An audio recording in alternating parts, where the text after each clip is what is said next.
এবং বিষ্ণু ইসা ইসলাম আরো ভয়ঙ্কর কথা বলেছেন। তিনি বলেছেন, মান যালামা কিদা শিবরিন মিনাল আরদি তুবিকাহু মিন সাবঈ আরাদিন। কেউ যদি জুলুম করে তার ভাইয়ের 1 বিঘত পরিমাণ জমিন খায়। 1 বিঘত চিনেন তো? এই যে আমার এই আঙ্গুল থেকে এই আঙ্গুলটা, এটা টান টান করলে যতটুকু জায়গা, এটার বলে 1 বিঘত। শিবের আরবিতে বলে শিবের।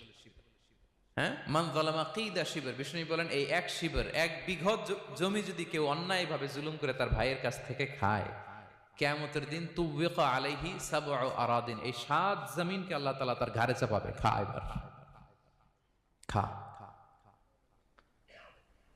অন্যের জমি খাওয়ার এত শখ ছিল, এবার 7 জমিন ঘাড়ে কর। কিয়ামতের ময়দানে আপনার দেহটারে বিশাল আকৃতির করা হবে, এই 7 জমিনকে আপনার কাঁধে তুলে দেওয়া হবে।